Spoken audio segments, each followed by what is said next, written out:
एक असम्बली के एक ही रोज दो अलग इजलास तलब। पंजाब में सियासी बहरान, हुकूमत दूसरे रोज भी बजट पेश ना कर सकी। 8 घंटे 41 मिनट की ताखीर से कार्रवाई शुरू होने पर स्पीकर की वजीर खजाना को मिजानिया पेश करने की दावत। गवर्नर ने इजलास बर्खास्त कर दिया। अब कार्रवाई गैर आइनी है। अवैस लगारी का ऐलान। गवर्नर का सेशन बर्खास्त करने का इख्तियार खत्म हो चुका। परवेज इलाही का मौक़िफ़। कार्रवाई आज दोपहर 1 बजे तक मुलतवी कर दी। बलीग रहमान ने ऐवान इकबाल में इजलास 2 बजे तलब कर लिया। ड्यूटी कहाँ करनी है, स्टाफ परेशान।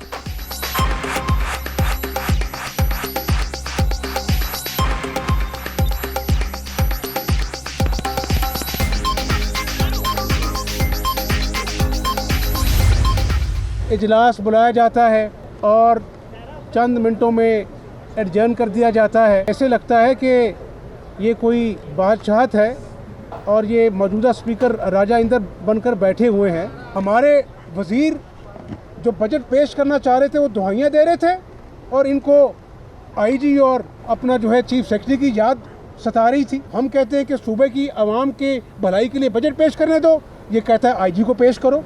इसको हम अदालत में पेश करेंगे, अब अवाम की अदालत में पेश करेंगे, इसको जवाब देना होगा।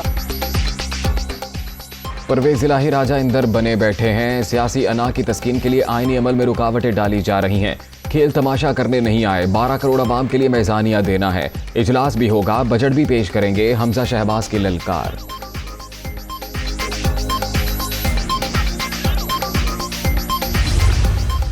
जब उनको मालूम हो गया कि वो इजलास प्रोरोग हो गया है तो उन्होंने इसके अंदर ऐलान किया कि आईजी आपको जो जिम्मेवारी मिली है तो इजलास के अंदर बजट को पेश करें। जब इजलास कल दोपहर को 3 बजे होगा, एक फेयर एनवायरनमेंट में होगा, तो हम अवाम के सामने कल इंशाल्लाह एक बजट भी पेश करेंगे। आइन पानी की तरह होता है, अपना रास्ता खुद निकालता है। हम अवाम को जवाब दे हैं। शफाफ तरीके से ऐवान की कार्रवाई चलाने का हक दिया जाए। अवैस लगारी का मुतालबा। गवर्नर ने आइनी जिम्मेदारी निभाते हुए इजलास तलब किया। ऑपोजिशन को अवाम की परवाह नहीं, अता तारड़ का इल्जाम।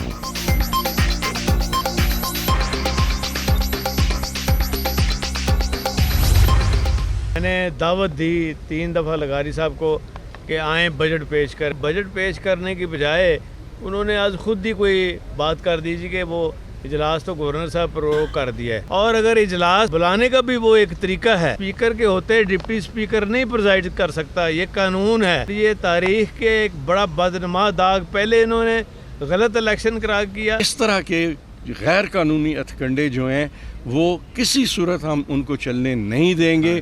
स्पीकर साहब ने यह फैसला किया है कि कल इंशाअल्लाह ताला 1 बजे पंजाब असेंबली का इजलास होगा।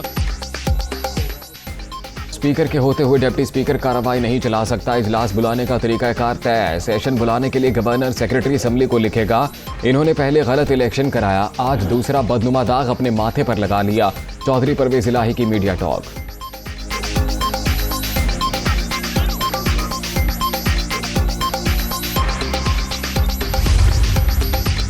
ऐवान के अलावा किसी और जगह असेंबली इजलास बुलाना गैर कानूनी होगा। पंजाब की जाली हुकूमत ने बजट मंजूरी के अमल को लतीफ़ा बना दिया है। फवाद चौधरी।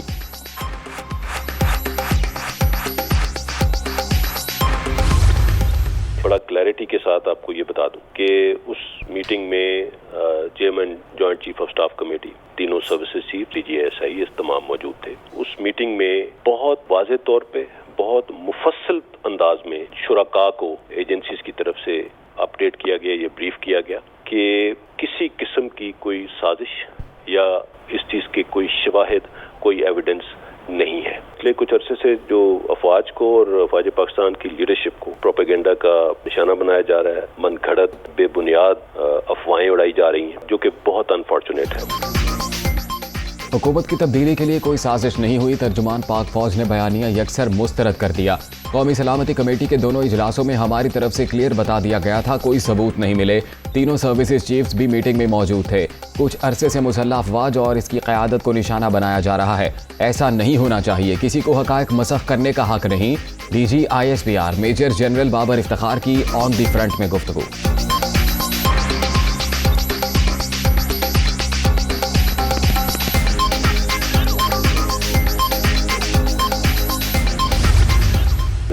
उनकी तरफ से बहुत लॉबिंग की गई कि पाकिस्तान को किसी तरीके से ब्लैक लिस्ट कर दिया जाए और उन्हें बड़े अलग इस चीज के ऊपर कमेंट्स भी दिए। 2019 में गवर्नमेंट की रिक्वेस्ट पे GHQ में चीफ ऑफ आर्मी स्टाफ की डायरेक्शंस पे जो हमारा मिलिट्री ऑपरेशंस डायरेक्टरेट है उसमें DGMO के अंडर एक स्पेशल सेल कायम किया गया और इस सेल ने दिन रात काम करके मनी लॉन्ड्रिंग और टेरर फाइनेंसिंग पर एक मौसर लाए अमल बना के दिया। उन लॉज की इफेक्टिव होने की वजह से 58 बिलियन रुपीस पाकिस्तान ने रिकवर किए हैं। भारत ने पाकिस्तान को FATF की ग्रे लिस्ट में डालने के लिए बहुत लॉबिंग की। हिंदुस्तान किसी भी तरीके से हमें ब्लैक लिस्ट करवाना चाहता था। 2019 में हुकूमती दरखास्त पर GHQ में मिलिट्री ऑपरेशन डायरेक्टरी में स्पेशल सेल कायम किया गया था। दुश्मन की साजिश नाकाम बना दी गई। DG ISPR।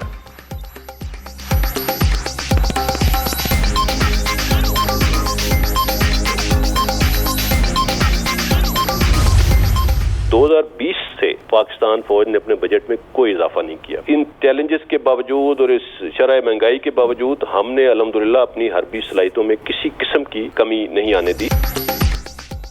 पाक फौज ने अपने बजट में कोई इजाफा नहीं किया। अफवाज में यूटिलिटी बिल्स, डीजल और पेट्रोल की मद में बचत की जा रही है। आर्मी चीफ के हालिया दौरा चीन में कई मेमोरेंडम फाइनल किए गए। दूररस नताइज बरामद होंगे। CPAC की सिक्योरिटी के लिए 24 घंटे काम जारी है। मेजर जनरल बाबर इफ्तिखार का इजहार ख्याल। परवेज मुशर्रफ की वापसी का फैसला उनकी फैमिली ने करना है। इंतजामात किए जा सकते हैं, सवाल पर जवाब।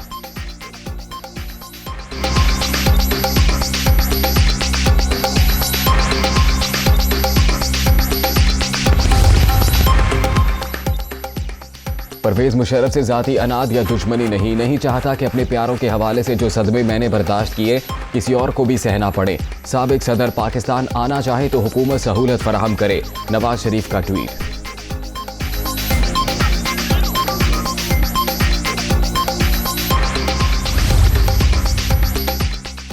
पाकिस्तान का कौमी बैंक दिवालिया होने से बच गया।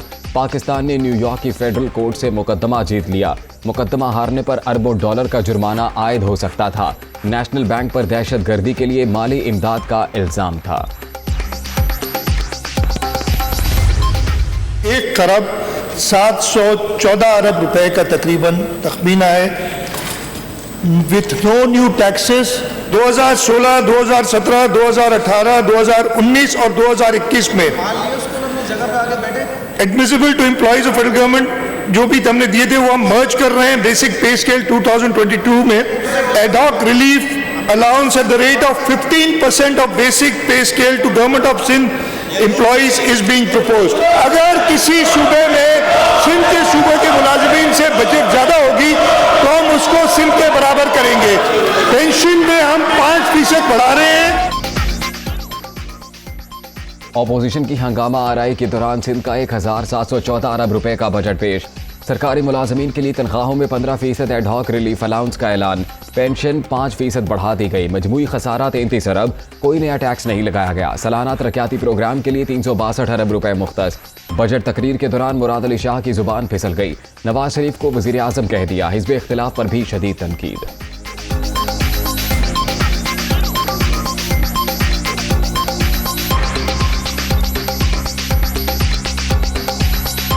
Madam Speaker, I must thank the Prime Minister of Pakistan, Mir Mohammad Nawaz Sharif, his team.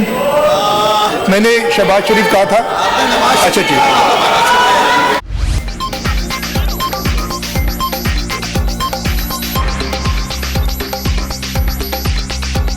हमने स्पीकर साहिबा के पास गए, हमने जाके उनको वीडियो दिखाई, हमने उनको सबूत दिखाया, उन्होंने हमारी बात नहीं सुनी। मैं खुद चीफ मिनिस्टर साहब के पास गया, उनसे मैंने गुजारिश की, उन्होंने कहा जाओ हम कुछ नहीं करते, कोई सबूत लेकर आओ। सबूत भी हमारे पास मौजूद है। जिस तरह सूबे भर में मोबाइल चोरों की, डकैतों की FIR कटती है, इसी तरीके से पीपल्स पार्टी के MPs की FIR कटे। 2 घंटे से हम लोग यहाँ पर FIR कटवाने के लिए बैठे हुए, लेकिन हमारी कोई सुनवाई नहीं हो रही।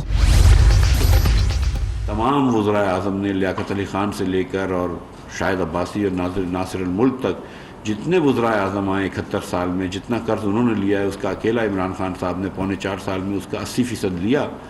तो शौकत अली साहब ने कहा कि नहीं हमने 80% नहीं लिया, हमने सिर्फ 76% लिया। PTI दौर में मजमूई हुजम के 79% कर्जे लिए गए। अदायगियाँ बहुत बड़ा मसला है। वज़ीर ख़जाना मिफ्ता इस्माइल का पोस्ट बजट कॉन्फ्रेंस से खिताब। अपने पांव पर खड़ा होने के लिए मुश्किल फैसले नागुज़ीर, मईशत पर सियासत नहीं होनी चाहिए। आयशा गौस पाशा का इजहार ख्याल।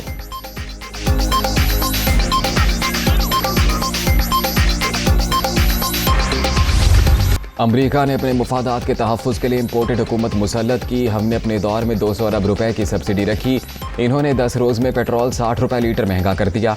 अपनी लूट मार बचाने वालों को अवाम की कोई फिक्र नहीं। पुरअमन एहतजाज हमारा हक, जल्द इस्लामाबाद पहुँचने की कॉल दूंगा। इमरान खान का इज्तिमा से खिताब।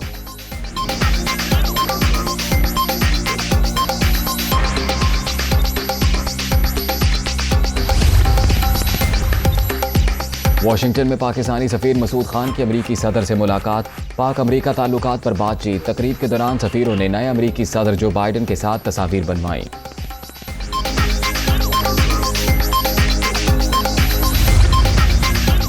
अर्जेंटाइन के जॉइंट चीफ ऑफ स्टाफ का दौरा पाकिस्तान। जनरल जॉन मार्टिन की chairman joint chiefs of staff committee general Nadeem Raza और पाक फ़ज़ाइया के सरबराह air chief marshal Zaheer Ahmed Babar से अलग अलग मुलाकात।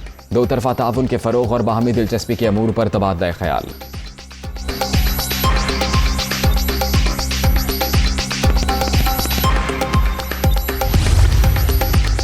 लाहौर के इलाके फैक्ट्री एरिया में वॉल्टन रोड पर फायरिंग। मियाँ बीबी समेत 4 अफराद कत्ल। किरण, आसिफ, अजीज और रिजवान के नाम से शनाख्त हुई। लाशें अस्पताल मुंतकिल।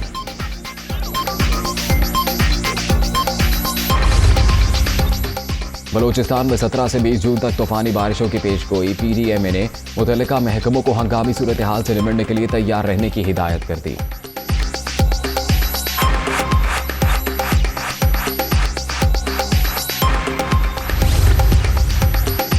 अमरीकी सदर 15 जुलाई को 2 रोज़ा दौरे पर सऊदी अरब पहुंचेंगे। जो बाइडन की शाह सलमान और वली अहद मोहम्मद बिन सलमान से मुलाकातें शेड्यूल। खलीजी ममालिक के सरबराह की कॉन्फ्रेंस में शिरकत भी करेंगे।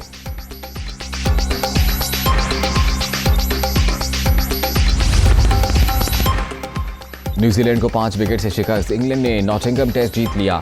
इंग्लिश टीम को 3 मैचों की सीरीज में 2-0 की फैसलाकुन बर्तरी हासिल। 136 रन की फातिहाना इनिंग्स खेलने वाले जोनी बेयरस्टॉफ प्लेयर ऑफ द मैच करार।